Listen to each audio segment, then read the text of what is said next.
Vamos estar em pé. Vou pedir ao meu sonoplasta amigo para me dar um pouquinho de ganho aqui na voz, um pouquinho de agudo. Se você puder me dar, minha voz é muito afônica e o agudo me ajuda muito. Eu acho que você colocou grave. Um agudinho aqui para mim. Evangelho segundo escreveu São João, capítulo de número 3, versículo de número 8. Quem encontrou, diga amém. O vento sopra onde quer, ouves a sua voz, mas não sabes de onde vem e nem para onde vai. Assim é todo aquele que é nascido do Espírito. Amém. Feche a Bíblia, coloque na cadeira, pegue na mão da pessoa mais perfumada do seu lado. Ainda dá tempo, né? Isso. Aperte a mão da pessoa com carinho até ela falar aleluia. Isso. Pentecostal que não faz barulho está com defeito de fabricação para mim, né? Vamos orar? Pai, nós te exaltamos, nós te glorificamos. Nós entendemos que esta noite é uma noite ímpar. A Assembleia de Deus Bom Retiro propõe uma campanha, Senhor, para que os meses que hão de vir sejam meses de glória, meses de conquista, de surpresas, de empreendimentos, de autoridade. E nós representamos essa noite em oração, mês de outubro. E eu tenho certeza, Senhor, que os seus filhos serão tomados pela sua unção nesta noite. E antes que eu comece a revelar os seus oráculos, cerque esta igreja com a sua presença, meu Pai. Num raio de 5 quilômetros, onde houver um demônio alojado, eu dou a esses demônios segundos para sumirem daqui. Porque se não sumirem, serão queimados pelo poder da sua glória, que aqui será derramada. Rasgue o céu sobre nós esta noite.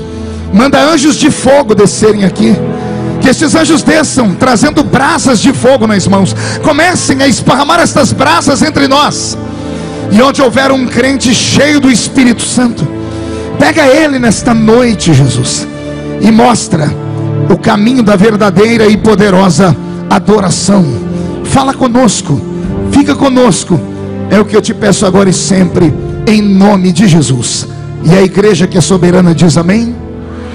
Os que podem tomar seu assento, aplaudindo a Jesus, porque Ele é bom, porque Ele é maravilhoso. Eu aprendi em alguns eventos, ouvindo alguns homens que são especiais para o Senhor Jesus, e entre eles ouvi muito o Dr. Mike Murdock, que é muito amigo do pastor Jabes. E eu aprendi com ele uma máxima, e a máxima é: o pregador deve se manter no equilíbrio daquilo que Deus o chamou para fazer. Embora eu tenha nomenclatura de pastor, eu sou um evangelista.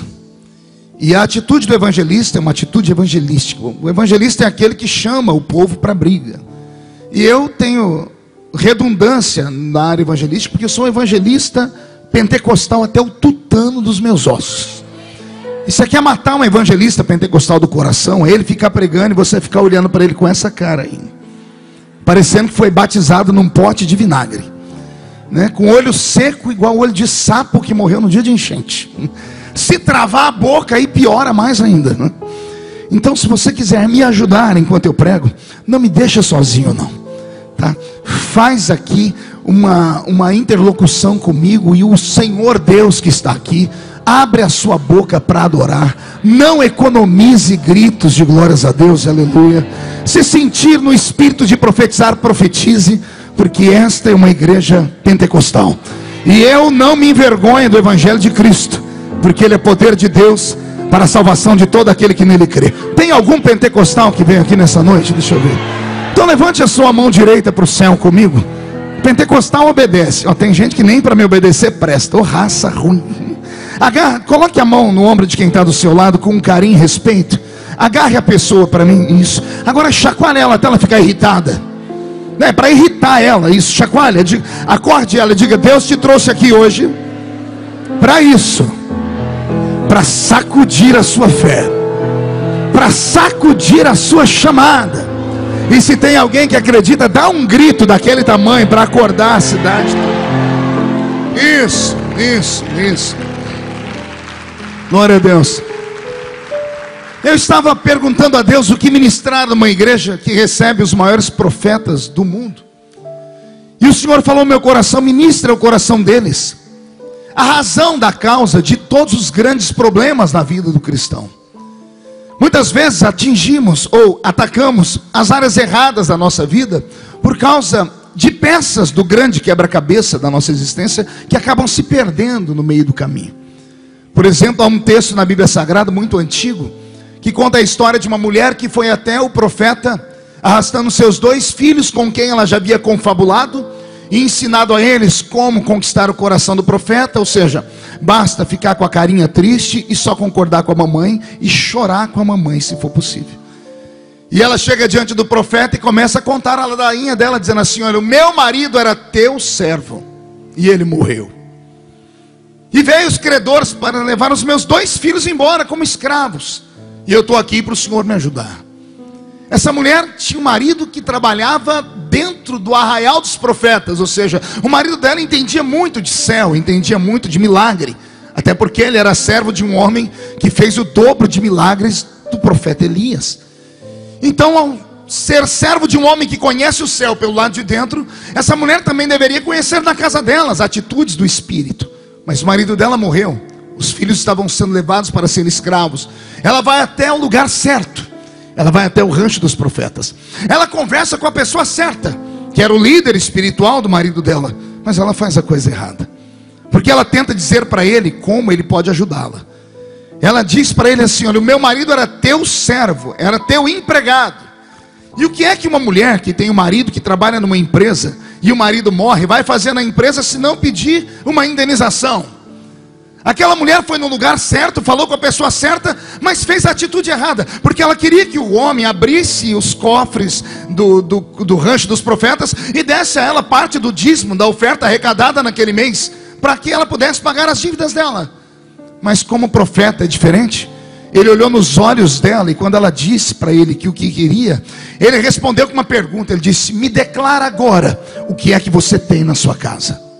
Ela já havia confabulado com os filhos, ela já tinha a resposta na ponta da língua, e ela abriu a boca e disse: a tua serva não tem nada em casa.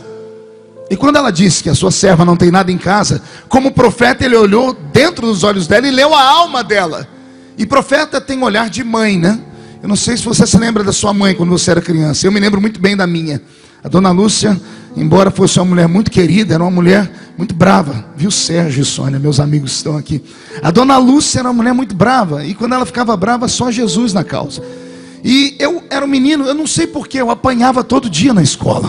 Até hoje eu não consigo entender o motivo porque as pessoas tinham birra de mim. A minha presença incomodava já naquela época, quando eu era moleque.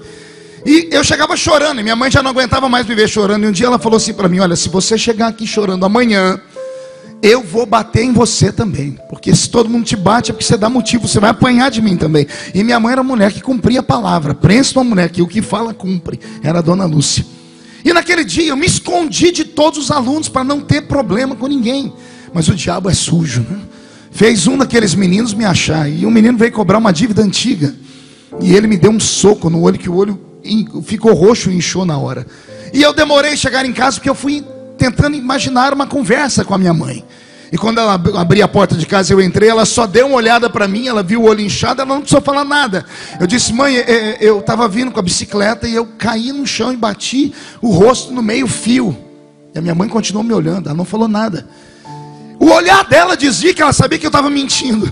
E eu disse para ela: não, mãe, na verdade, eu acho que eu bati o olho foi no guidão da bicicleta, não foi no meio fio. E ela continuou me olhando. Eu arrumei mais umas 2 desculpas e por fim eu me entreguei. Eu disse: eu apanhei mesmo, mãe. E apanhei dela de novo, porque ela cumpriu o que falava. Olhar de profeta é igual olhar de mãe.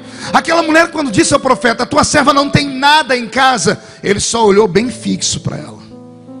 E a mulher que tinha dito que não tinha nada em casa, há uma vírgula no meio da sentença, ela diz assim: a não ser uma pequena botija de azeite. Poxa, que crescimento! Para quem não tinha nada em casa, de repente, do meio do nada, encontra uma botija de azeite. Então já começamos aqui a encontrar um problema dessa mulher. Não é que ela não tinha nada, é que o que ela tinha em casa ela não dava valor. E o profeta entendeu isso pelo Espírito. E quando ela disse: a tua serva tem uma pequena botija de azeite, ele olhou para ela e disse: o seu problema vai ser solucionado, mas não é aqui, é lá na sua casa. Porque o que está faltando para você não é aqui, é lá na sua casa. A raiz dos males da vida do cristão que teme e serve a Deus é uma só: é a ausência da comunhão e da presença do Espírito Santo na vida dele. Porque uma pessoa que está cheia do Espírito Santo, ela pode estar com um filho morto no segundo andar da casa. Ela sai andando pelas ruas e o povo pergunta: como vai você? Vai tudo bem. Mas como vai na sua casa? Eu e a minha casa estamos muito bem. Mas tem alguém morto no segundo andar da casa. Mas só pode compreender um vendaval, atravessar pelo meio dele de cabeça erguida, aquele que tem onde se apoiar. E se tem alguém que pode te apoiar nessa noite, é o Consolador Sagrado. A presença do Espírito Santo pode te dar uma força que você nunca antes sonhou. Se você compreender quem Ele é, o que é que Ele faz e qual é a intenção dele nesta noite, eu duvido que você volte para casa capengando como você entrou aqui dentro. Basta olhar para a pessoa que está à sua esquerda e à sua direita para você ver que hoje foi um domingo terrível. Porque tem pessoas aqui que estão com o ombro caído pelo chão, semblante descaído também. Devem ter vindo aqui arrastados, porque devem ter tido uma semana horrível. Mas o Senhor me trouxe neste domingo como profeta sobre a sua vida para te dizer que talvez eu não possa te ajudar, o irmão que está do seu lado também não, mas o Espírito Santo, esse pode te ajudar. Esse pode colocar dentro de você uma autoridade tão grande que você não vai sair andando desta noite na igreja, você vai sair voando nas asas de um novo tempo. E se tem alguém que acredita nisso, dê mais um grito de glória a Deus, por favor. Você compreendeu?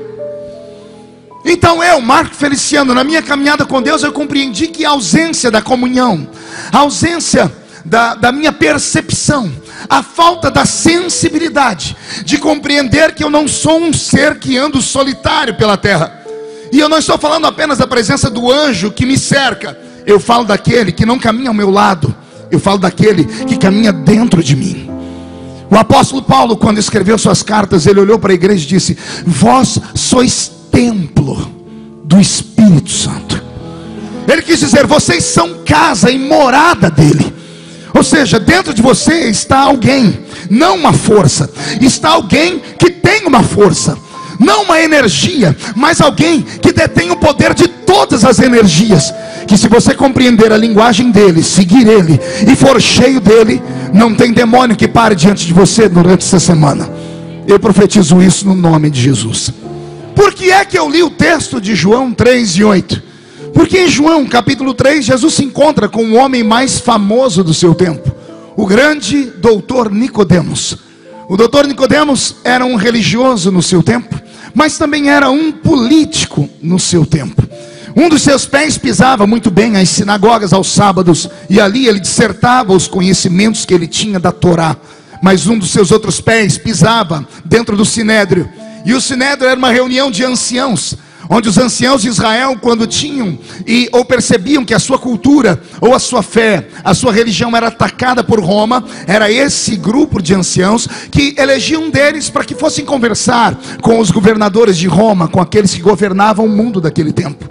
Então o doutor Nicodemos era um homem extremamente conhecido no seu tempo. Permita-me aqui falar um pouquinho dele. O doutor Nicodemos não era apenas um doutor da lei pelo nome, ele era um doutor da lei de fato. Ele era um doutor da lei porque conhecia a lei, e ele conhecia a lei porque ele era um levita. Era um levita por natureza. O doutor Nicodemos vinha de uma dinastia de doutores da lei. O pai dele foi sacerdote, o avô dele foi sacerdote, o bisavô dele foi sacerdote, o tataravô dele foi um sacerdote. E se traçássemos a árvore genealógica dele por inteiro, chegaríamos em Arão, o primeiro sumo sacerdote. Ou seja, ele vem de uma dinastia. Era comum naquela época haver dinastia dentro das famílias sacerdotais. Você já deve conhecer isso. Essa igreja é uma igreja sábia.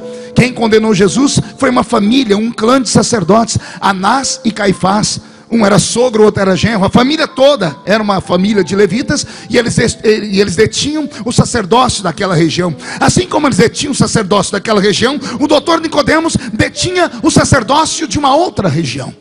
O doutor Nicodemos não era apenas um doutor da lei, ele era também um expositor bíblico, ele era um exegeta bíblico, ele entendia de hermenêutica já no seu tempo.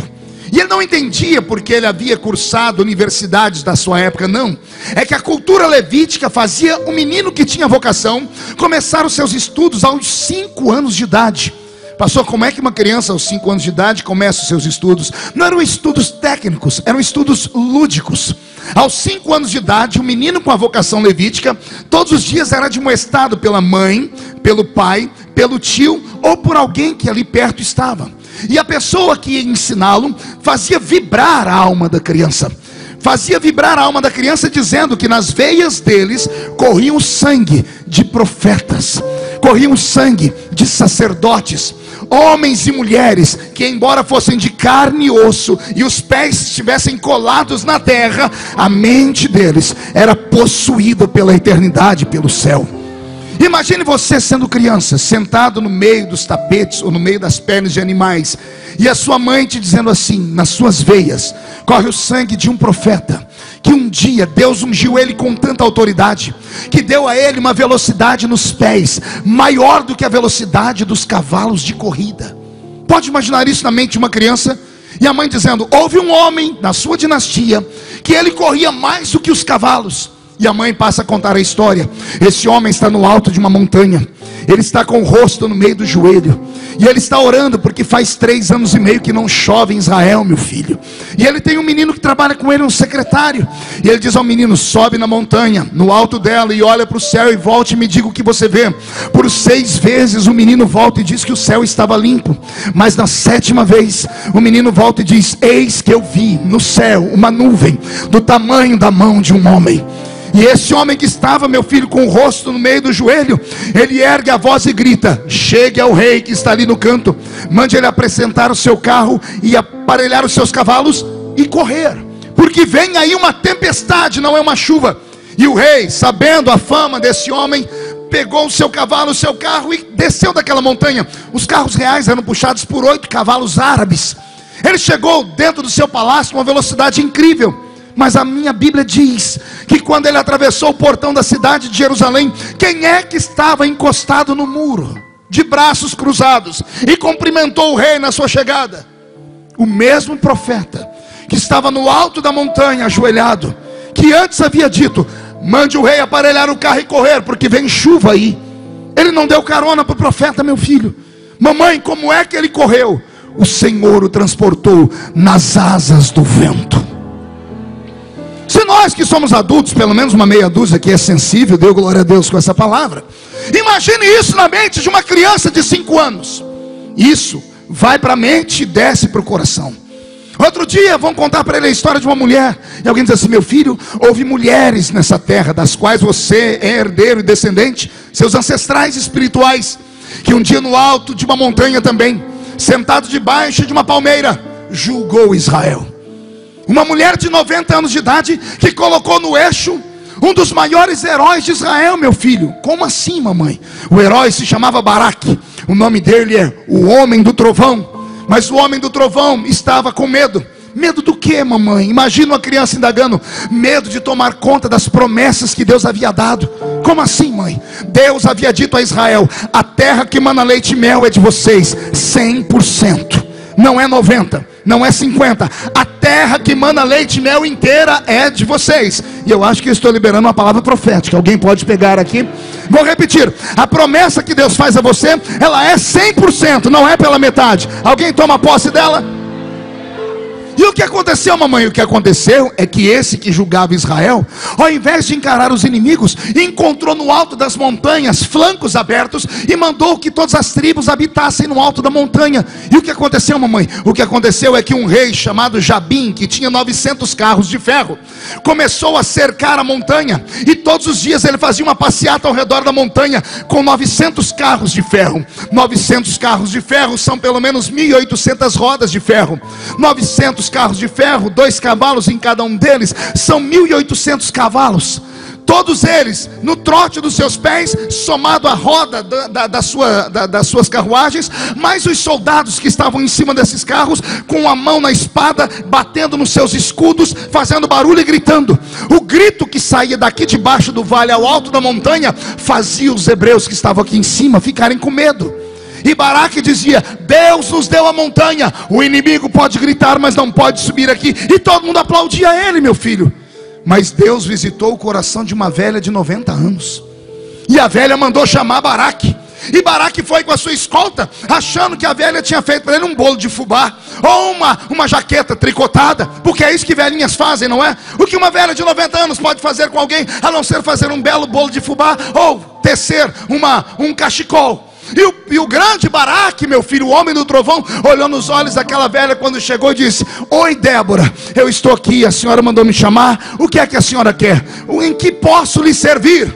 E Débora, tomada pelo Espírito, meu filho, olha para o homem do trovão e diz: assim diz o Senhor, não te chamei para ser covarde, não te chamei para correr de carros de ferro, não te chamei para esconder o meu povo da terra que eu dei de promessa. A terra é deles por inteiro. Baraque se apavora, começa a tremer, porque não é uma velha que está falando, é o Espírito de Deus dentro dela. E ele diz: o que é que eu faço? E Débora começa a cantar um hino profético. Ela diz: assim diz o Senhor, pegue os seus soldados e desce, porque antes de você chegar lá embaixo, o Senhor mandará o seu exército na sua frente. Aí a mãe passa a contar: meu filho, você não sabe o que aconteceu. Conta, mãe. Meu filho, não é que Baraque já estava indo para a guerra, ele resolveu parar o cavalo e voltar atrás e falar assim: ô Débora, sim, eu vou para essa peleja, eu acredito na sua palavra, mas eu só vou com uma garantia. Qual, Baraque? Se você for comigo para a guerra. Gente, você conseguiu entender ou não? Um homem que tem nome de trovão, que é um capitão de guarda, com medo de exército, ele diz assim: eu vou para a guerra, mas só se você for a minha escudeira. Eu posso imaginar aquela Débora dando uma risada desdentada, porque no alto dos 90 anos não tem mais nem dente. Ela fica de pé e diz assim: ô meu filho, você quer que eu vou para a guerra? Eu vou, mas por causa dessa tua fraqueza, assim diz o Senhor, não darei a honra a você. Você não será o herói dessa batalha. Eu vou dar a honra para uma mulher, porque você se amedrontou diante dos homens. Baraque abaixou a cabeça e ele saiu andando, e atrás vem Débora. Ele dá 2 passos para frente e olha para trás para ver se ela está com ele. Ele arregimenta o exército. Quando ele está chegando aqui embaixo, faltavam uns 15 metros para chegar perto dos homens aí embaixo, ele olha para trás: cadê Débora? Parou de andar. Débora ficou no alto da montanha numa pedra. Ele disse: você não vem, Débora? Ela diz: eu só posso ir até aqui, mas daqui dá para eu chamar um grande general de guerra para ir com você. E a Bíblia diz que Débora levantou as suas 2 mãos no alto dos seus 90 anos e diz: ó Senhor, salva o seu povo, os nossos soldados estão com medo. E o Senhor disse que mandaria o seu exército. Manda o seu exército agora. E Baraque ficou olhando para o céu esperando vir anjo, e não veio anjo. Baraque olhou para o céu esperando vir carro de ferro, e não veio carro de ferro, nem carro de fogo. Mas a minha Bíblia diz que o céu abriu e começou a chover. Começou a quê? Não ouvi.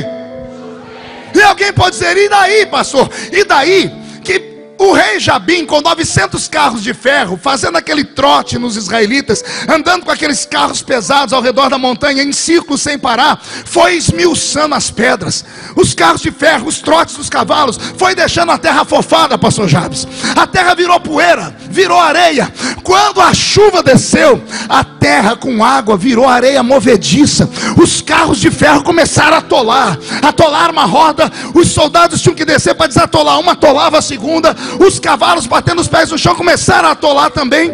E o maior exército que contra Israel, que metia medo neles, estão agora todos parados, como que fossem plantados na terra, e não conseguem andar. Aí Baraque, dos seus altos dos 15 metros, só dá ordem aos seus flecheiros para abater aqueles inimigos que estavam ali, os inimigos que os atormentavam há anos. Não precisou que viesse anjos, bastou Deus mandar a chuva. Assim como Deus tem um exército para livrar aquele povo da guerra, o Senhor manda me dizer a você que essa semana Ele vai mandar um exército diferente na sua frente. E o mês de outubro o Senhor vai fazer cair uma chuva sobre a sua vida, uma chuva que vai trazer de volta tudo aquilo que estava seco.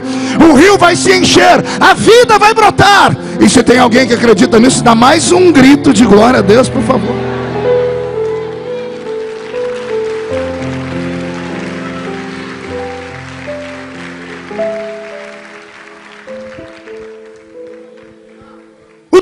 Nicodemos, que aos 5 anos de idade ouviu essas histórias, traçou a sua meta em ser um sacerdote também. E ele foi levado pela sua família a seguir a dinastia de todas a sua etnia. Até que um belo dia, ele no alto dos seus 50 anos de idade, conhecido em Israel, homem de fama, homem que usava roupa de linho fino, homem que usava mitra na cabeça, homem que andava com pergaminho debaixo do seu braço, que tinha barba untada pelo óleo, homem que pregava, que dissertava, descobriu que não podia dormir à noite, sofria de insônia. E a insônia foi tão terrível que uma noite ele levantou para beber água, olhou para o espelho e não gostava de nada daquilo que via, porque faltava a ele alguma coisa. Ele tinha tudo, aparentemente falando. Ele tinha fama, ele tinha status, ele tinha dinheiro, ele tinha respeito, ele era um homem diferenciado, era um homem que falava com Deus, mas nem tudo isso supriu aquilo que havia dentro dele.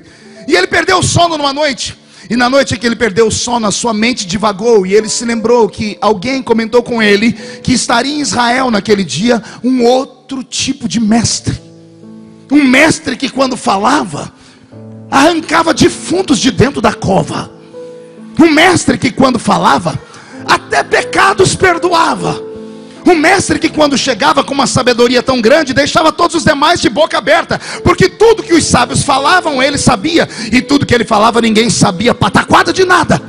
Um homem anormal, o nome dele era Yeshua, havia nascido lá em Belém, foi morar em Nazaré, saiu de Nazaré, veio habitar em Cafarnaum, e agora andava com uma multidão de 5.000 homens, fora mulheres e crianças, que eram alimentados por ele, apenas com 5 pães e 2 peixinhos.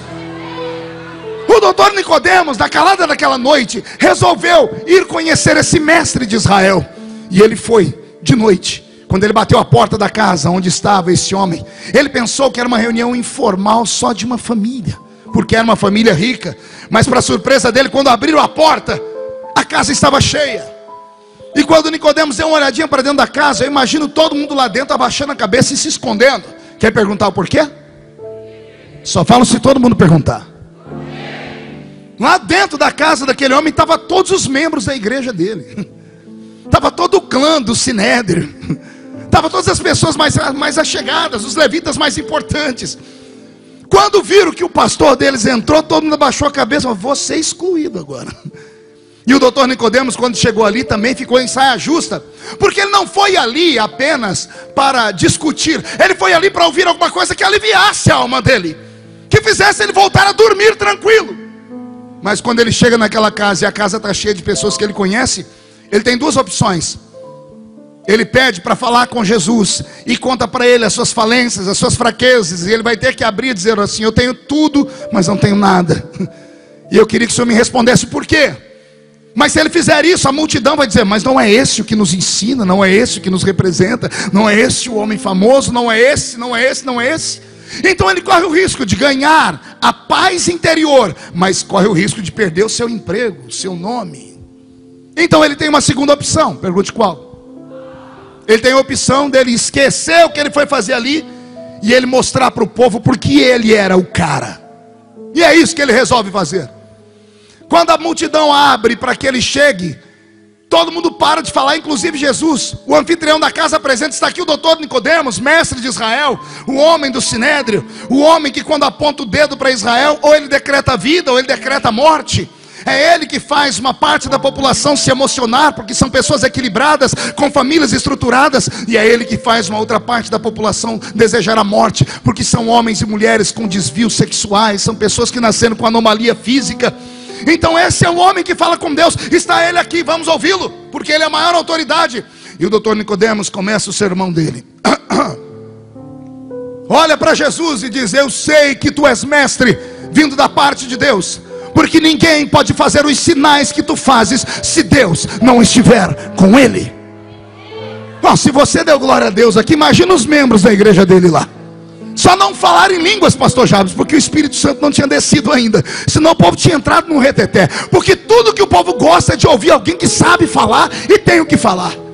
E quer deixar um pregador mais feliz é o povo gritar, Sérgio. Quando o povo gritou, eu imagino que Nicodemos engatou uma 5ª marcha, encarnou um evangelista, e deve ter dito assim, ó, já que o povo gostou, deixa eu mostrar que eu conheço Bíblia. Eu já li sobre ti, ô Yeshua, Eu li sobre ti em Gênesis, Êxodo, Levítico, Números, Deuteronômio, Josué, Juízes, Ruth, Samuel, Reis, Crônicas, Esdras, Neemias, Esther, Jó, Salmos, Provérbios, Eclesiastes, Cântaros, Isaías, Jeremias, Lamentações, Ezequiel, Daniel, Joel, Amós, Obadias, Miqueias, Naum, Sofonias. Eu li sobre ti em todos os parâmetros do nosso Velho Testamento. Eu li sobre ti na parábola da revelação de Moisés. E um homem que começa a falar muita coisa desse jeito inflama a multidão.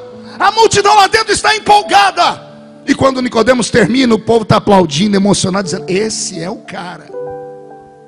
Só tem uma pessoa naquela reunião que não se empolgou. Do jeito que ele estava, ele ficou: Jesus. E agora que Nicodemos terminou, está respirando, esperando ver o que vai acontecer. Eu imagino Jesus dizendo assim: parabéns, posso me aproximar? Lá vem Jesus, cordial, educado: amigo, qual foi a faculdade de teologia que você frequentou? Quem foi o mestre que te ensinou? Há muito tempo eu não vejo alguém pregar como você. Poucas pessoas têm a revelação que você tem de quem sou eu, de onde eu vim. Rapaz, você é quase perfeito. Esse quase perfeito deve ter mexido no ego dele. Com licença, por que quase? Não, é que de tudo que você falou, eu percebi só uma coisinha, mas é uma coisinha pequena.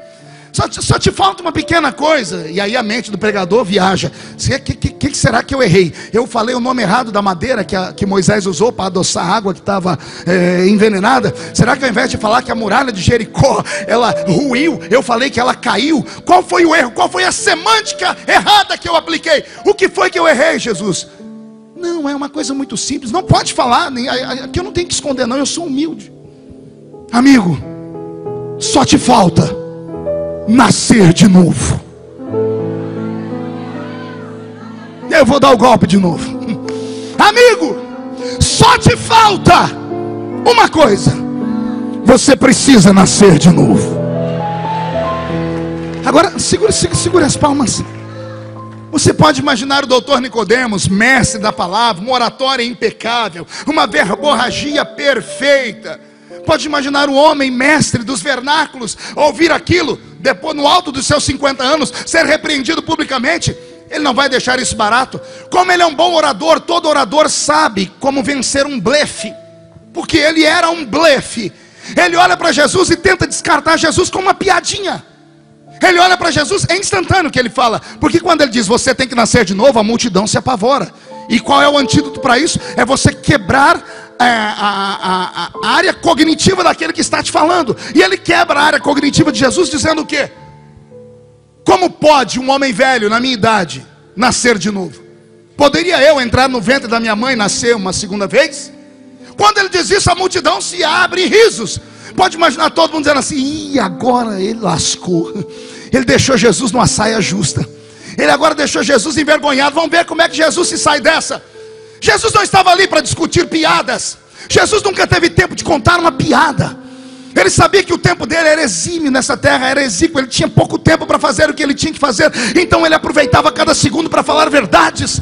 Quando Nicodemos abriu a oportunidade, ele olhou para ele e disse: Nicodemos, você precisa nascer da água e precisa nascer do Espírito. Jesus estava dizendo: você precisa ser limpo. Você tem que se arrepender dos seus erros, porque você também é uma víbora, como João Batista pregou. Você é um homem que aparentemente falando parece ser uma coisa, mas por dentro não é. Você é um desses religiosos que tem cara de religioso, carrega a Bíblia de religioso, dá a paz do Senhor como religioso, mas por dentro não sente nada. Mais ou menos parecido com alguns que vieram para essa reunião. Não, pastor, que isso? Pastor, eu vim para o culto. Não, você veio para a igreja. Entrar na igreja qualquer um entra. Entrar na igreja até cachorro entra se a porta ficar aberta. Agora entrar dentro do culto, aí não é para qualquer um. Você não entendeu? Vou desenhar para você. Entrar na igreja é fácil. Quero ver entrar no culto. Mas para alguns é muito difícil. Como é que aquelas duas meninas, eu não vou olhar para não entregar onde elas estão, que estão ali atrás, pode entrar no culto se elas não param de lixar a unha enquanto eu estou pregando? Como é que os casaizinhos que eu estou vendo aqui dentro, passando a mão nas costas da namorada, mexendo no cabelo, pode entrar no culto enquanto eu estou pregando? Com todo respeito, aqui parece um teatro, mas não é um teatro.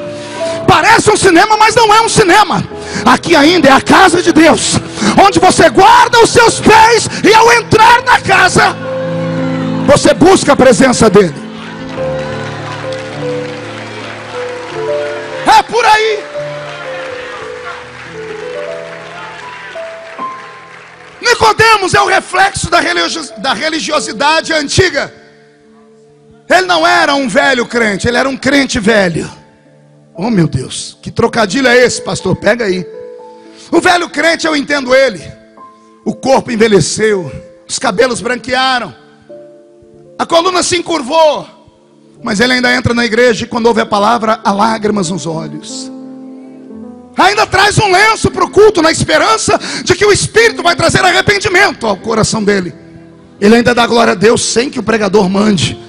Esse é o velho crente. Mas o tal do crente velho é uma desgraça. Ele envelheceu, não por fora, mas por dentro.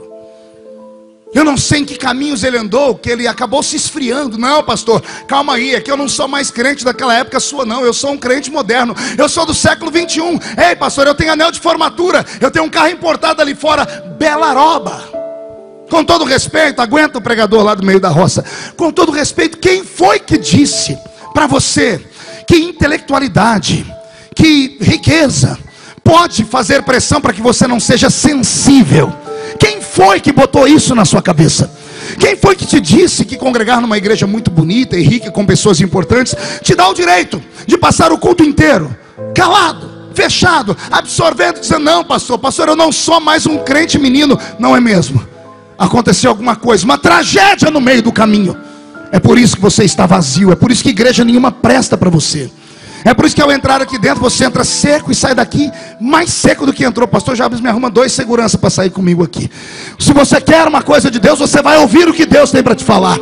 Não suporto, não sei como você aguenta ficar sentado perto dessa alma que está do seu lado. Tem acontecido milagre quando ele entra no culto. Cai neve em cima da pessoa, de tão gelado que ela é. Se você ficar mais 5 minutos perto dela, você pega um resfriado. Amigo, você não leu a placa dessa igreja? É Assembleia de Deus. A Assembleia de Deus é uma igreja que crê em milagres, que crê em dons do Espírito, que crê em manifestação espiritual. Nós cremos em tudo. Não é amadurecimento, não é amadurecimento. Estou esquentando. Não é amadurecimento, não é cultura, não é nada disso.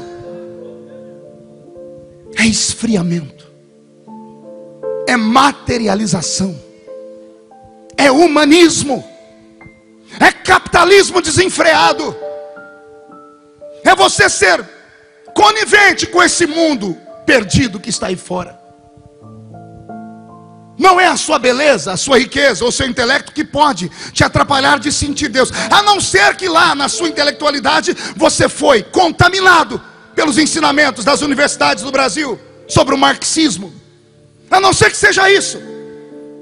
Depois de ouvir professores de manhã, de tarde, de noite encher a sua alma com ensinamentos de Engels, com ensinamentos de Karl Marx, como eu já disse, com ensinamentos de Nietzsche, depois de você ouvir os filósofos e transformaram a sua alma numa alma relativa, ou seja, tudo é relativo. O senhor grita porque o senhor nasceu no meio do mato. Eu não grito porque eu nasci na capital. O seu jeito de adorar a Deus é diferente do meu porque o senhor é extravagante, eu sou mais tímido. Não tem nada a ver com personalidade.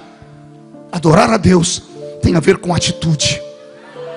Adorar a Deus tem a ver com necessidade.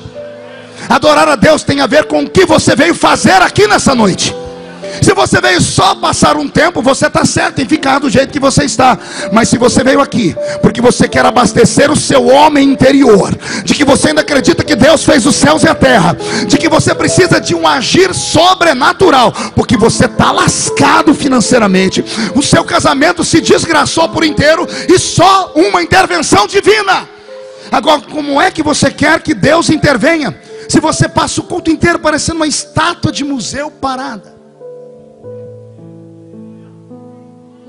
Culto não é observação, culto é interação. Culto não é você chegar aqui e pedir: Deus, me dá um culto alegre hoje. Isso não existe. Culto não é para homem, Culto é para divindade. Não é nós que temos que chegar e dizer: Deus, me dá um culto. É você chegar aqui e dizer assim: Deus, eu estou com a vida toda triste, mas eu vou te dar um culto nessa noite. Eu vou te dar um culto nessa noite. E tudo isso passa pela sua mente, pela sua necessidade. Pastor, mas não tem mais nem menos. A regra é simples. Não basta carregar uma religião no invólucro do seu corpo físico, se você não consegue transmutar o seu espírito. Religião é metafísica, e o espírito é metafísico.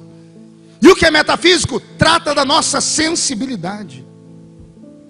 Você pode ser um guerreiro capaz de arrancar a cabeça de um gigante, mas se você não souber lavar a mão do sangue do gigante e catar uma arpinha, sentar debaixo de um zimbro e começar a dizer: o Senhor é meu pastor e nada me faltará, deitar-me faz em verdes pastos, você será só mais um guerreiro. Mas se você abrir a sua alma para a sensibilidade do Espírito, você será um ser segundo o coração de Deus. Tem alguém que acredita nisso aqui? Então dê um grito de glória a Deus bem alto.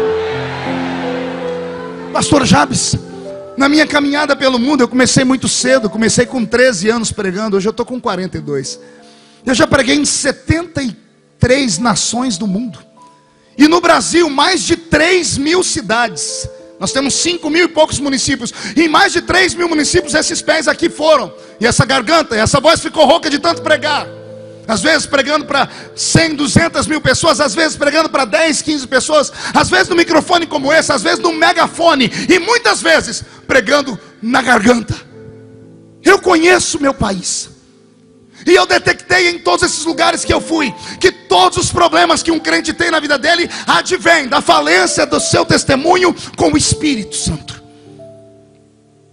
Tudo que acontece com um crente mata aquilo que nós chamamos de novo nascimento, aquilo que nós chamamos de primeiro amor. Qual é a palavra que eu disse? Enquanto vendo o seu irmão de novo, diga: você lembra disso? O que é o primeiro amor? É aquele momento em que a sua alma é atingida pela salvação, e o que falam para você, você acredita. Se falar que Jesus está em cima do telhado, você arruma uma escada para subir lá. Se falar que é para estar na igreja às 4 da manhã, você chega às 3:30. Se falar que é para comprar uma Bíblia, você compra 2. Se falar que é para mudar o cabelo, você muda o cabelo e a aparência inteira. E o que é isso se não sensibilidade? Porque você sentia mais Deus antes do que sente agora. A minha Bíblia diz que Deus não mudou. Ele é o mesmo ontem, hoje, será eternamente. Se Deus não mudou, eu estou pregando aqui para gente que está na capital paulista, mas boa parte de vocês nasceram lá nos lugares onde eu nasci. Eu nasci na Vila Tatu. Tem gente aqui que, pelo olhar que estão me dando, nasceram na esquina do sovaco sujo. Foram criados em casinhas de pau a pique, nasceram em igrejas simples.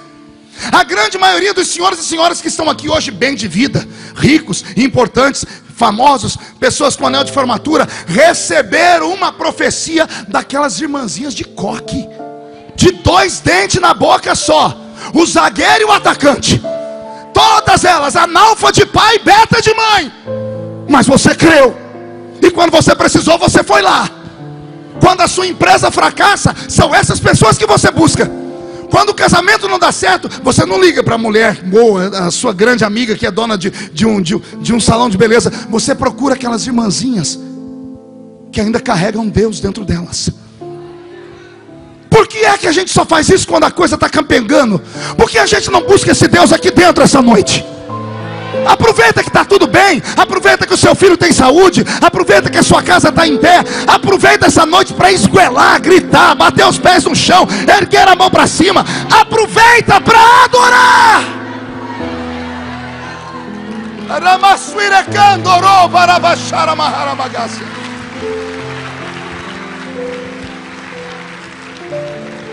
Perceba, estamos no meio de uma reunião pentecostal.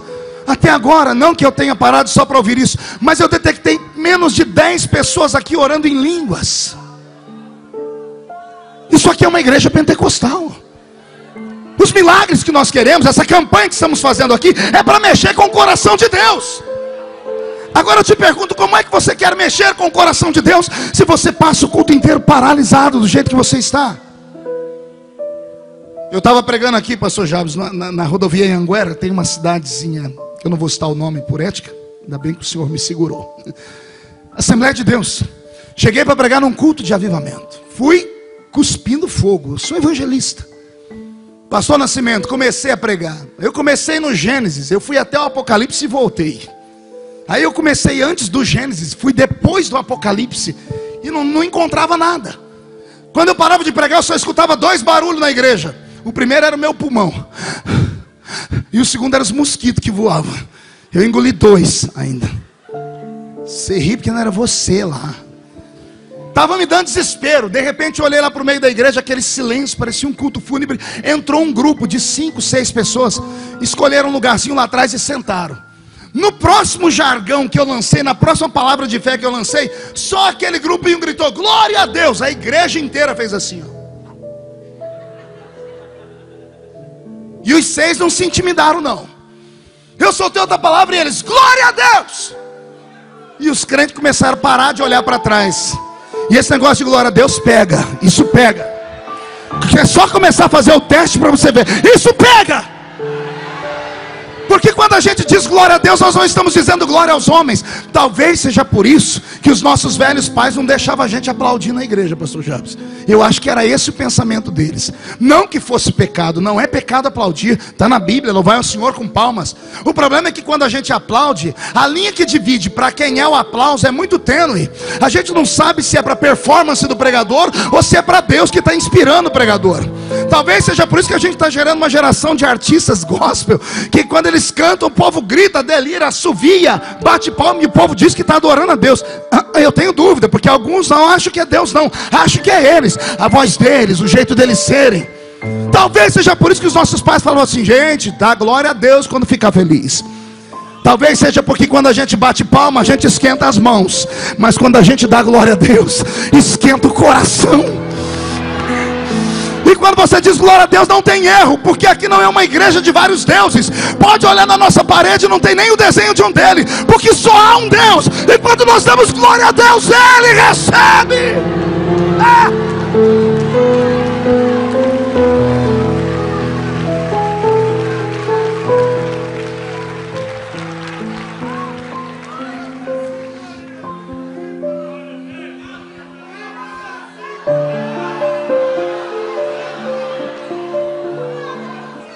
É por aí, é só começar a romper.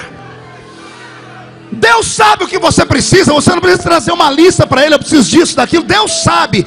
A pergunta de Deus nessa noite é: você sabe o que eu preciso? Você sabe para que é que eu te trouxe aqui?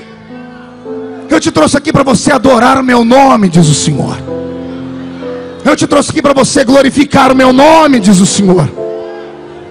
Aquele grupinho começou a dar glória a Deus atrás, e eles me empolgaram. Começou a dar um glória a Deus aqui, outro aqui. De repente incendiou. Quando incendiou, eu fiz igual o Pelé. Aposentei a chuteira no auge. Parei a pregação no meio, chamei o povo para frente, fiz aquele movimento, entreguei o microfone e disse amém. Estou terminando o culto. Aquele grupinho veio perto dos irmãos, juntou um monte de gente para tirar foto. Mas o grupinho disse: seu pastor, o senhor tem como tirar foto com a gente mora longe? Eu olhei para o grupo e falei: mas venham aqui agora. Vocês ganharam meu coração. Aí um deles falou assim: ô pastor, o senhor pode orar por nós? Eu falei: meu filho, eu oro por vocês agora e amanhã também. Deixa eu fazer uma pergunta para vocês: onde vocês vão estar amanhã? Sabe por quê, pastor? Não, porque eu vou pregar numa outra igreja aqui perto, e eu queria ver, não dá, né, para ir uma torcida organizada, me ajudar lá, né? Você promete que não vai escandalizar? Promete para mim? Quando eu disse: vocês não têm como estar comigo amanhã, um deles falou assim: ô pastor, vai depender do nosso padre.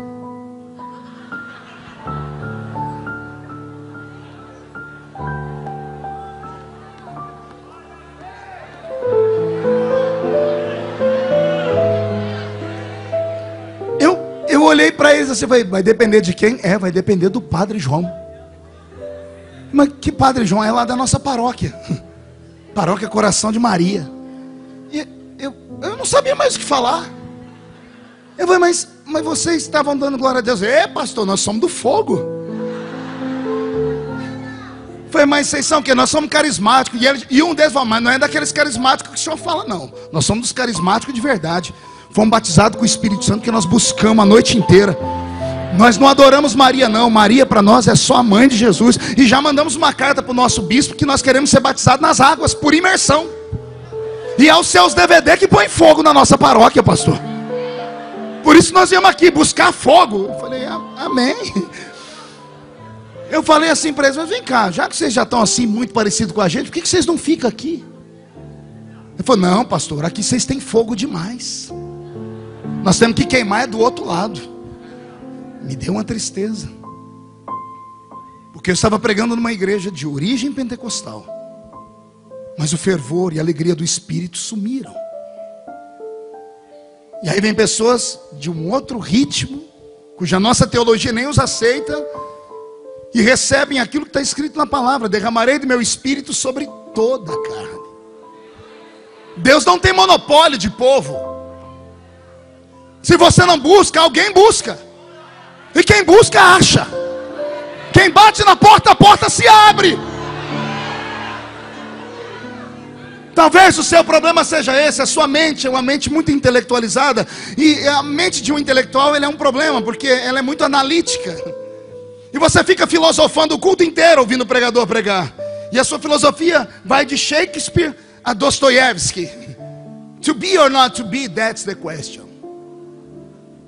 Passa o culto todo imaginando como seria. Aí no fim vai em casa, senta com a mulher, conversa. Daqui 3 meses vai entrar no culto e vai dar glória a Deus. Alguém pergunta, o que foi? Não, eu estou lembrando daquilo que o pregador pregou há 3 meses atrás. Aquilo era de Deus. Por que não dá glória a Deus agora? Por que não busca Deus agora? Já sei, é a maquiagem. Ô irmão, compra uma que dura 24 horas. Já tem. Já sei, é que você trouxe um amigo muito importante. É por aí, pastor. Seu amigo não vai ficar escandalizado. O que escandaliza ele é mau testemunho lá fora. Pecado escondido. Isso escandaliza. O poder de Deus não escandaliza. O poder de Deus vai despertar uma pergunta na cabeça dele: o que quer isto dizer? E aí basta alguém levantar e dizer: aqui não está ninguém bêbado. Todos estão debaixo da profecia de Joel, que está escrito que nos últimos dias derramaria o Senhor do seu Espírito sobre toda a carne. Vossos filhos e vossas filhas profetizarão, vossos jovens terão visões, e os vossos velhos sonharão sonhos.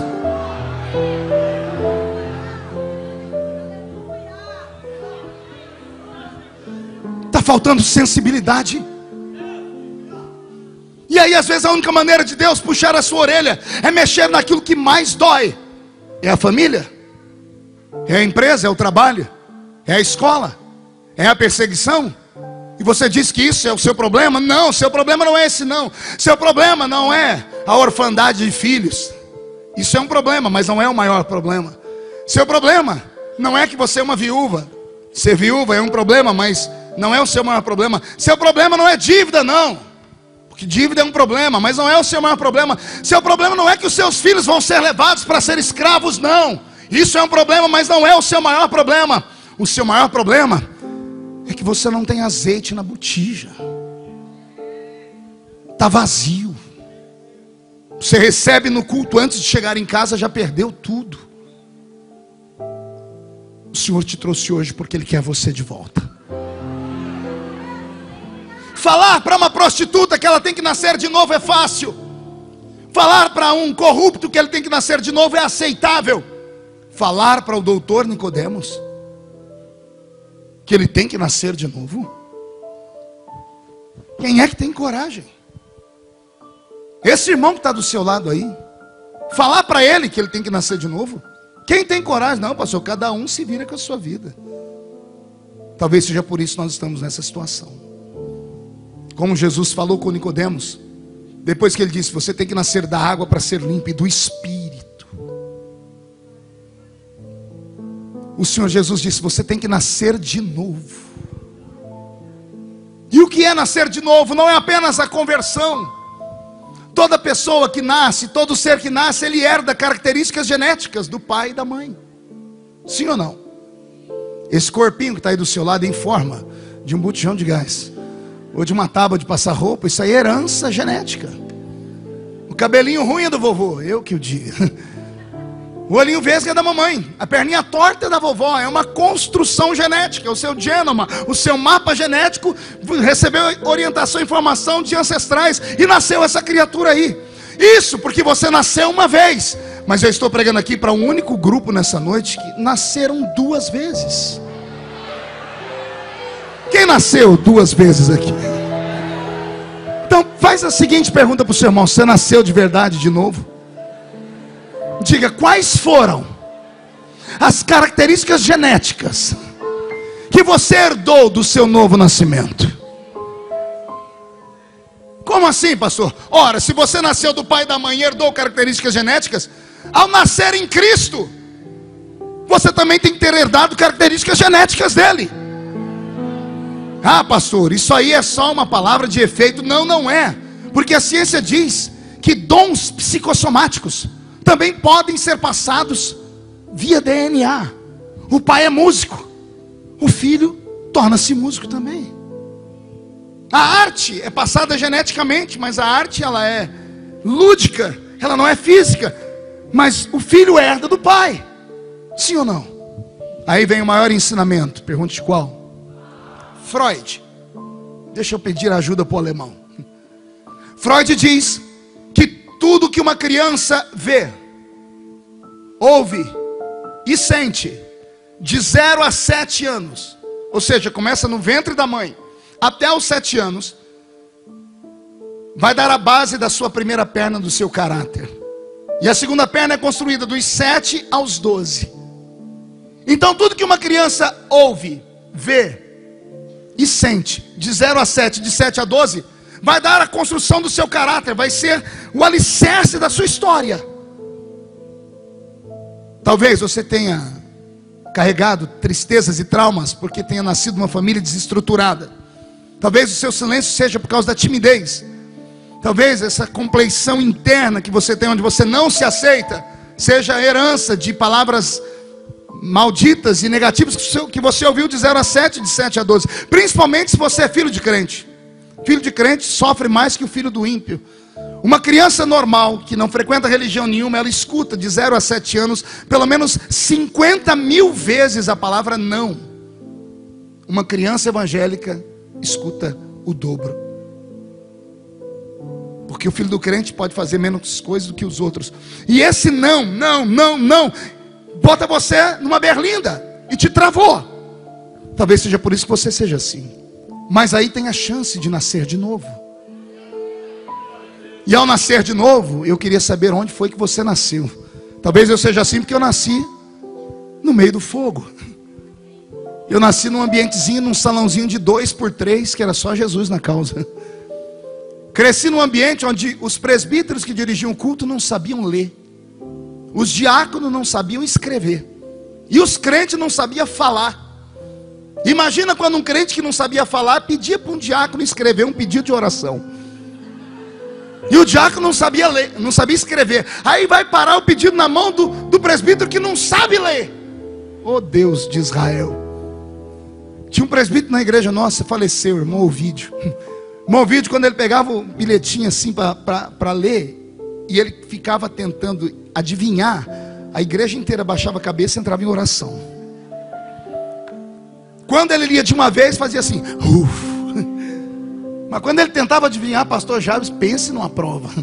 Um dia o irmão Vítor pegou um bilhetinho, trouxe aqui perto do olho dele, levou. Ele tinha um óculos perneta, só tinha uma perna, o óculos ficava assim no rosto.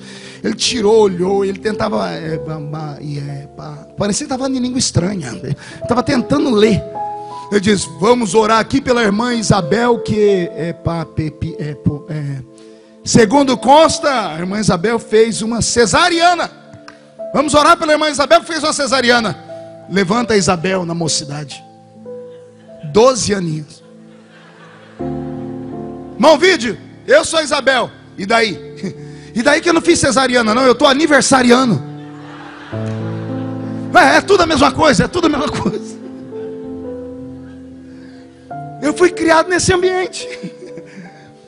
E no meio desse ambiente de gente inculta, de gente que não tem cultura, eles me ensinaram a orar. E eles me disseram que a oração fervorosa, ela movia o céu, ela chamava a atenção. Os anos se passaram, eu entendi que isso é uma equação de verdade. Quer ver? Eu não estava pregando naquela igreja que eu falei para vocês, e quando meia dúzia deu glória a Deus lá, a igreja inteira olhou para eles. Por que a igreja inteira olhou para eles? Porque chamaram a atenção. Mas eles chamaram a atenção porque eles estavam falando o que mesmo? Não ouvi. Eles não estavam dizendo glória a eles, glória a vocês. Não. Então ninguém tinha que olhar para trás. Mas por que todo mundo olhou? Porque eles chamaram a atenção. Se homens olham para homens que dizem glória a Deus, imagina Deus lá em cima. Você não entendeu? Vou desenhar para você. Se um crente dá glória a Deus alto na igreja e todo mundo olha para ele e chama a atenção de homens, imagine quando um crente aqui dá um glória a Deus daquele bravo.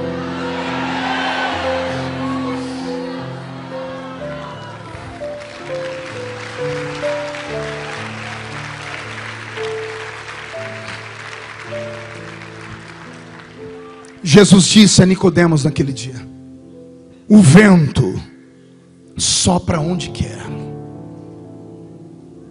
ele não sopra onde eu quero, ele não sopra onde você quer, é onde ele quer.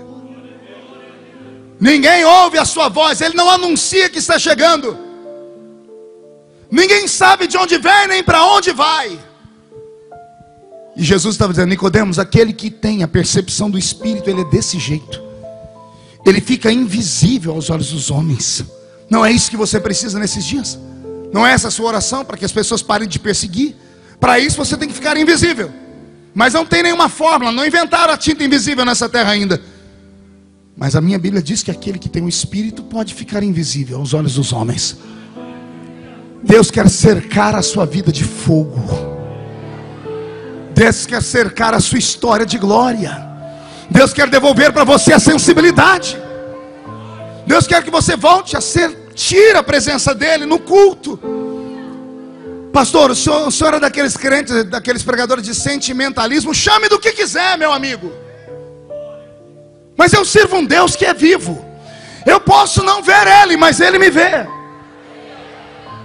Eu posso não tocar nele, mas ele pode tocar em mim. E ele está tocando em você agora. O que está faltando para você é azeite na sua botija. Está faltando você voltar a falar em línguas estranhas. Está faltando você chegar no culto um pouquinho mais cedo e começar o culto ajoelhado no banco. Está faltando você fazer umas campanhas de jejum, você e sua família, mortificar a carne. Está faltando você fazer um jejum de televisão, de WhatsApp, de Facebook. Está faltando você voltar a pegar a Bíblia Sagrada e meditar nela para guardar as leis do Senhor. Está faltando você perguntar a Deus o que é que Ele quer da sua vida. Eu creio que eu não estou pregando para homens e mulheres normais aqui. Os normais jamais ouviriam o que eu estou pregando e ficariam sentados, já teriam ido embora.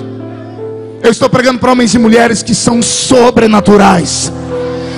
Você pode não acreditar, mas esse irmão que está do seu lado, ele tem uma brasa de fogo dentro dele. Talvez a brasa esteja tampada por cinzas, mas se o vento soprar nessa noite,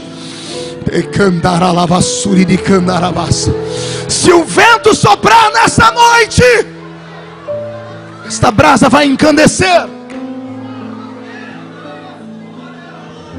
Eu queria saber que tipo de fogo você tem dentro de você. Você tem um fogo de uma vela, ou você tem uma brasa de fogo? Qual a diferença, pastor? A diferença de uma vela e de uma brasa de fogo é uma só: sopra o vento sobre eles. Sopra o vento na vela e ela apaga. Sopra o mesmo vento na brasa de fogo e a faga encandece, ela incendeia. O meu Deus está me dizendo que Ele vai te dar autoridade nessa noite. Quando sair por aquela porta, os seus pés sairão calçados com um sapato invisível que olhos não contemplam, mas uma glória de Deus vai sair com você. Quando você colocar os pés na rua da sua casa, os demônios que mandavam naquela rua já estarão com as malas arrumadas para ir embora. Não vai sobrar Zé Pilintra, Zé Pilantra, Chucaveira, Tranca-Rua, Preto Velho. Nenhuma maldição chegará à sua tenda, porque a glória do Senhor vai incendiar a sua alma.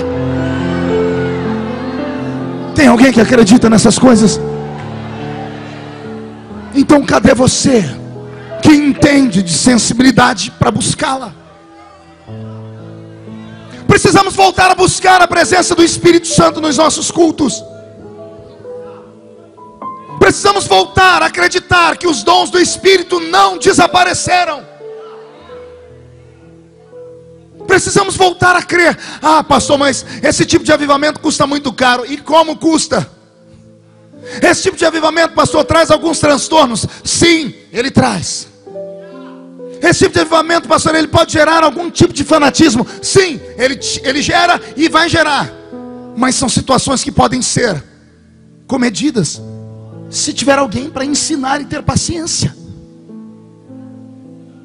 Eu prefiro uma igreja viva, com um monte de meninos que eu tenho que cuidar deles, chamar no fim do culto e falar: ó, você não pode gritar tanto assim, você não pode sair correndo pela igreja, mas por favor não deixa a chama apagar, do que pregar para um grupo de pessoas que parecem zumbis,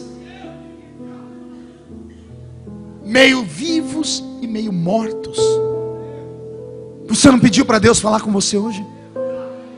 Ele está dizendo: quer ver a sua empresa voltar a crescer? Entra amanhã pela porta dela falando em línguas estranhas. Chama a cafeteira, porque geralmente é a cafeteira. Chama a menina que varre a empresa, geralmente esse povo, esses são do mistério. Você tem uma crente que trabalha lá, chama ele. Fala assim: vamos fazer uma oração aqui, ninguém precisa ver, vamos fazer uma oração nós aqui. E deixa esse povo buscar a Deus lá, para você ver o que vai acontecer. Faz isso no seu consultório. Faz isso na sua casa. Faz isso com seus filhos. Entra no quarto do seu filho, ao invés de dar sermão para desligar o celular ou aquilo, diz: filho, vamos orar aqui 5 minutos. Agarra a mão dele e faz uma oração igual a que você aprendeu quando era criança. Comece a orar até o corpo arrepiar.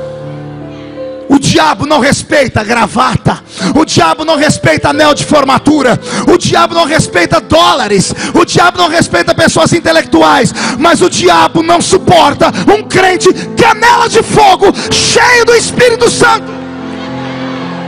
Não suporta.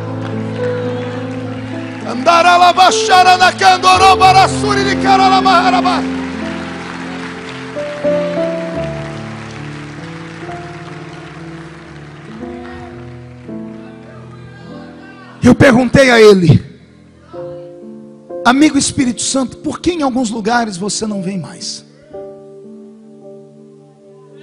Pastor Jabes é pregador como eu, viaja o mundo. Por que em alguns lugares a gente nem consegue pregar, pastor Jabes? De tanta glória. A gente é obrigado a ficar falando: irmão, calma, senta, para. E por que em alguns lugares a gente prega, parece que a gente vai morrer. Termina o culto, os rins da gente estão ardendo. Dias atrás eu estava dando uma entrevista, porque agora onde eu vou todo mundo quer entrevista. Aí entrou um crente no ar, mas daqueles, e falou assim: ô pastor, como é que o senhor se sente pertencendo a uma geração de pregadores que não tem unção? Me deu uma raiva, rapaz. Eu falei: como assim? Eu sou de uma época que os pregadores, quando pegavam o microfone e saudavam a igreja, acabava o culto. Milagres, batismo com o Espírito Santo.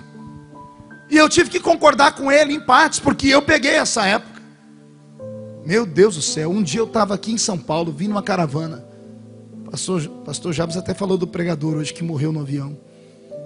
Eu era menino, vim ver.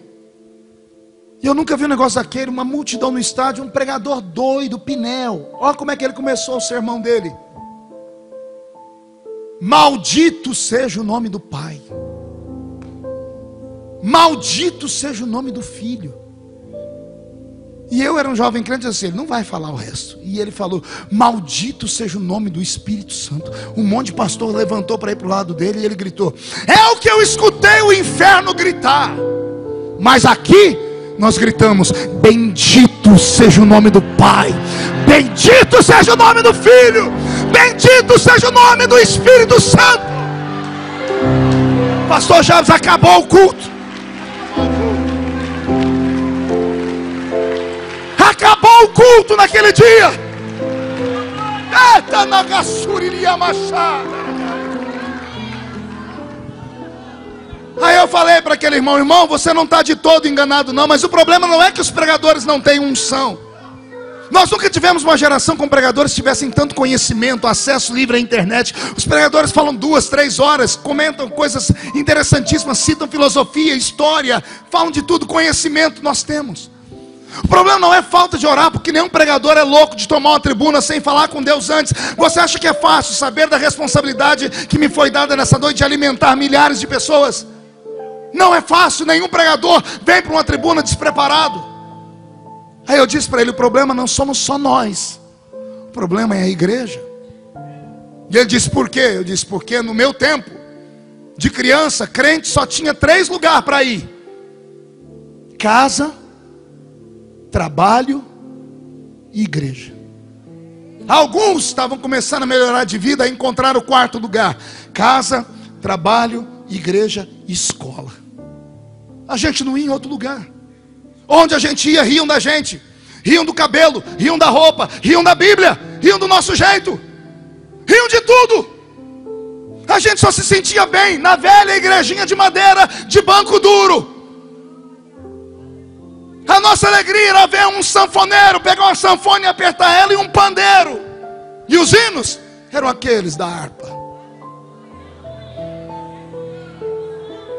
Foi na cruz onde um dia eu vi meus pecados castigados em Jesus. Era isso que a gente tinha. Nós não tínhamos mais do que isso.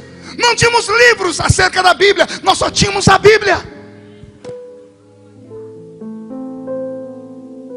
Eu disse: os crentes de hoje, a semana inteira na frente da televisão assistindo Babilônia.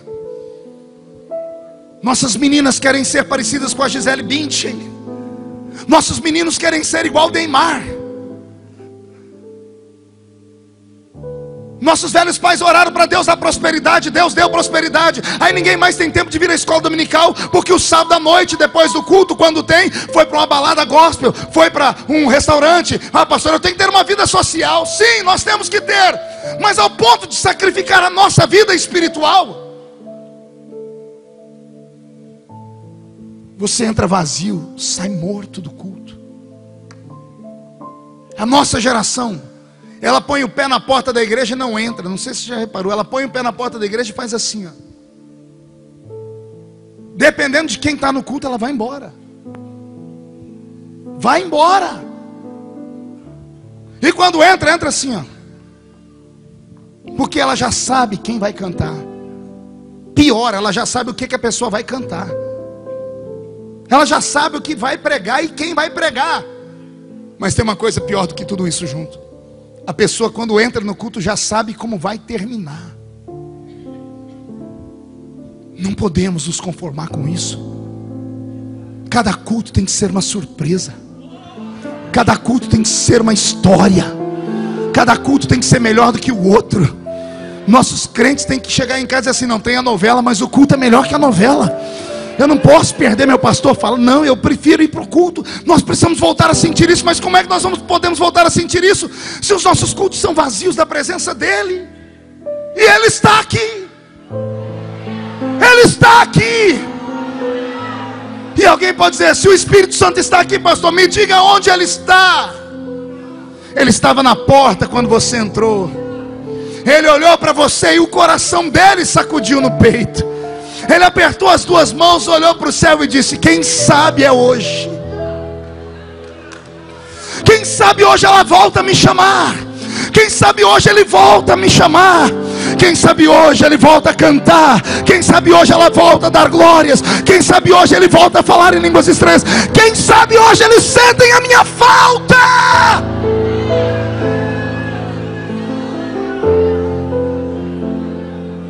Eu encerro contando uma história. Eu tive um grande amigo que faleceu há alguns anos atrás. Pastor Jabes conheceu ele, o bispo Enoque, lá da Inglaterra. A primeira vez que eu fui à Inglaterra, eu tinha feito uma campanha, uma cruzada na África, e da África me abriu uma porta na Inglaterra. Eu era muito mais fervoroso do que sou hoje. Estava naquele primeiro amor, nasci no meio da roça, eu não conhecia as benesses de uma vida de regalias ainda.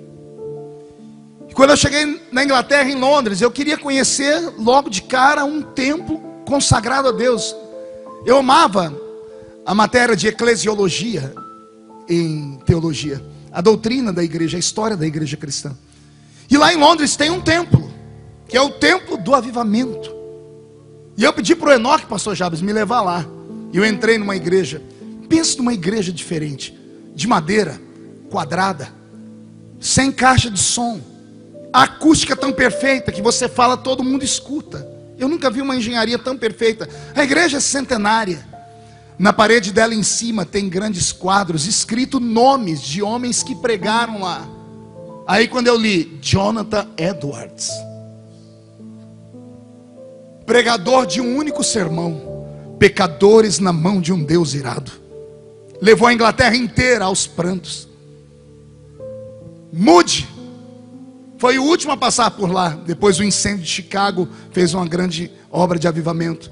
Mas antes dele, Finney havia pregado naquela igreja, Charles Finney. Eram tantos nomes que eu me senti no meio da história. Eu olhava para os nomes e lembrava tudo que eu sabia sobre eles. Do lado direito do púlpito tinha uma placa de bronze escrito: o maior avivamento da Grã-Bretanha aconteceu aqui. E tinha o nome dos crentes que participaram do avivamento. E eu estava na tribuna, eu olhei naquela tribuna, eu falei: Jesus, eu estou aqui onde pregou Jonathan Edwards. Eu falei: me dá a graça deles, me dá a unção deles. Tocou um sino, o Enoque me agarrou pela mão, me arrastou pelo meio da igreja. Eu falei: o que foi? Jesus está voltando. Ele falou: não, o pastor está chegando, é hora do culto. Domingo de manhã, o maior culto daquela igreja, culto de ceia. Entrou pela porta, pastor, um pregador anglicano, usando uma toga, parecendo um padre. O sermão dele escrito em 12 páginas. Ele chegou, começou o culto, pediu para que o organista tocasse uma música, e aquela igreja cheia de banco vazio. Tinha 6 pessoas dentro da igreja, mais eu e o Enoque, 8. Era culto de ceia. Parecia um culto fúnebre. Ele leu aquele sermão em 12 páginas. Ele parava, tossia, escarrava, bebia água e lia de novo. Virava a página e lia. Parava, tossia. Serviu a ceia. Eu nunca vi uma coisa tão morta em toda a minha vida. Estava me dando desespero. Terminou, ele deu a bênção apostólica. Ele entrou pelo fundo e saiu pelo fundo. Eu olhei para o Enoque e eu disse: é isso? Ele disse: é isso. Eu falei: é isso que sobrou do avivamento? Ele disse: é isso. Eu falei: não, me deixa conversar com aqueles irmãos lá. Estavam saindo, eram 3 casais de velhos. Eu nunca vou esquecer, eles pararam para me ouvir, porque o Enoque disse que eu era brasileiro e eles amavam os brasileiros. Eu comecei a perguntar para eles. Falei: Enoque, pergunta para eles, cadê o avivamento daquela parede? Enoque disse: não, se fazer isso aqui, eles vão achar que você está afrontando. Eu disse: larga a mão de ser frouxo, homem. Você não tem coragem, me ensina que eu falo. E ele me ensinou, e eu falei, nem sei se eu falei certo. Falei em inglês. Eu falei: brothers and sisters, where are the revival of the hall? Cadê o avivamento? Estava ali naquela parede. Os 6 se entreolharam e abaixaram a cabeça. Um deles, nunca vou esquecer, o irmão Smith, um inglês desse tamanho assim, cabelo branco como a neve, olhos azuis e um óculos fundo de garrafa, escorado numa bengala. Ele abaixou a cabeça também. Quando ele levantou, aquele olho azul foi ficando vermelho. Ele tirou o óculos e falou com Enoque: diga para ele que a pombinha do Espírito Santo não voa mais aqui. Eu ouvi da boca daquele velho dizer que a pombinha do Espírito Santo não voava mais ali. E ele começou a me dizer que fizeram uma gaiola. O Reino Unido fez uma gaiola e prenderam o Espírito Santo. E ele disse: eu sou um dos que, quando criança, dormia debaixo desses bancos. Minha mãe e meu pai vinham para os cultos de vigília, eu ficava debaixo dos bancos, num paninho deitado. Eu via Deus falar em profecia, coisas grandes aconteciam, até que a igreja ficou muito rica, muito famosa, e o velho pastor não prestou mais.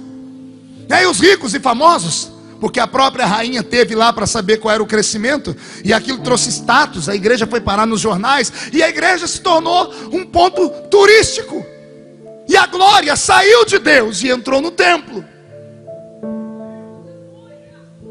Ele disse, eu vi acontecer de todos sumirem.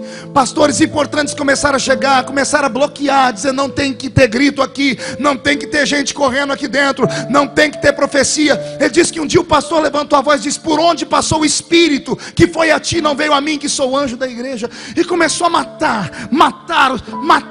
Morreu a igreja. Me deu um aperto no peito. E aquele velho disse assim, ora por nós, porque lá no seu país tem, né? Eu disse, lá nós temos. Nós juntamos as mãos, começamos a orar. Eu orava e o Enoque interpretava, Jabes. Eu orava e o Enoque interpretava, até que Deus me tomou em línguas. O Enoque parou. E eles perguntaram para ele, o que é que ele está falando? O que é que ele está falando? O Enoque disse, isso aí não dá para interpretar, porque é a língua do céu. E o irmão Smith olhou para os outros, e o Enoque disse para mim, que ele falou assim, vocês lembram quando nós falávamos isso? Nós éramos crianças e falávamos isso. Tiraram isso de nós. E disseram, nós queremos de novo. Eu orei com eles. Foi tão triste aquele dia. Quando eu fui saindo, eles disseram, no Brasil tem outros igual a você? Disse, tem. Manda eles para cá. Manda eles vir acender de novo a chama. Oh meu Deus, eu sinto Deus aqui. Eu estou vendo gente com os olhos lacrimejando. Jesus te trouxe a memória onde você nasceu. Jesus te trouxe a memória o dia que Ele te batizou com o Espírito Santo. Ele está te trazendo a memória os cultos que você buscava, que você cria. O Senhor me trouxe hoje aqui para te dizer, filho, eu não mudei, eu quero te dar de novo. Eu quero te encher de novo. O vento quer soprar. Fica de pé comigo.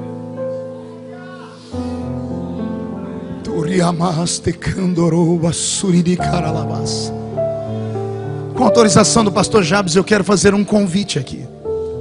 Antes do convite, eu vou pedir para que ninguém se atreva a sair da igreja antes da bênção apostólica. Ainda que o horário estoure uns minutinhos. Não é sempre que temos isso. Feche os olhos, incline a cabeça.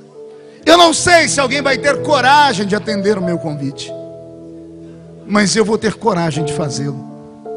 Eu queria aqui perto de mim homens e mulheres que já foram brasas de fogo, que já profetizaram, cantaram, pregaram, ensinaram, fizeram campanhas, tinham chamada missionária, acreditavam nos dons. E em algum caminho dessa vida triste, dessa vida difícil que a gente leva, você cruzou com um coveiro espiritual que roubou os seus sonhos, que matou o fervor, que apagou a chama. E ao me ouvir pregar, você foi tocado. Eu queria saber se você teria coragem de vir aqui no altar, porque o fogo do altar não pode se apagar jamais. Eu queria te convidar a vir aqui perto de mim, para a gente buscar de novo. Isso, venha chorando mesmo. Eterno Deus de Israel, eterno Deus e Pai, nós não negamos a nossa fé nem a nossa origem. Eu estou aqui nesta noite de avivamento, e aqui na minha frente tem mais de 100 de homens e mulheres que estão pedindo de novo para o Senhor derramar fogo sobre a vida deles. Jesus, abre o céu, faz chover a sua glória nesse lugar. Onde houver alguém batizado com o Espírito Santo, renova, renova, renova, renova.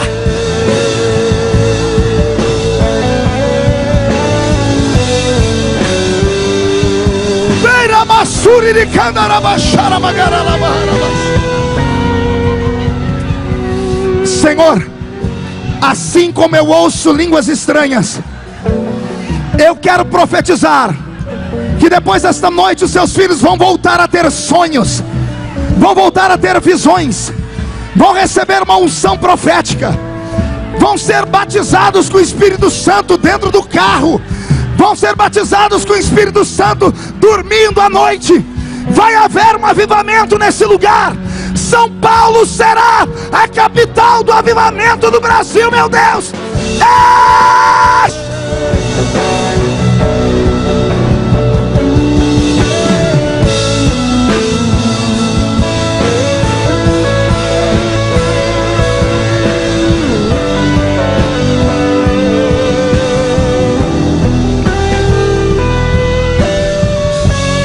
Eu profetizo, meu Deus, que todos os que se predispuseram a sair do lugar e vieram próximos ao altar estão levando uma fagulha da esperança do Pentecoste com eles. Quem viver verá, para ver estes homens e mulheres voltarem a pregar, cantar, profetizar, orar. Vão ver esses homens e mulheres fazerem obras espirituais, porão a mão sobre os enfermos e os curarão, expulsarão demônios, falarão novas línguas. Cerca este povo com a sua glória, meu Pai. É o que eu te peço, em nome de Jesus, seu Filho amado. E toda a igreja diz: levante a mão direita para o céu comigo, toda a igreja. Diga comigo, em nome de Jesus. Todos os demônios que esfriaram a minha fé, roubaram meu fervor, que levaram embora os dons, eu ordeno, não estou pedindo, estou ordenando. Venha para a palma da minha mão agora. Feche a sua mão com força. Vou contar até 3, você vai jogar no chão e vai pisar em cima. E você vai abraçar 3 pessoas e vai dizer para eles: o Espírito está navegando na sua vida de novo. 1, você nunca mais será o mesmo. 1,5, sua família vai sentir orgulho de você de novo. 2, você vai ficar cheio do Espírito Santo. 2,5, o mês de outubro será um mês de avivamento para a sua vida. 3, jogue no chão, pise em cima.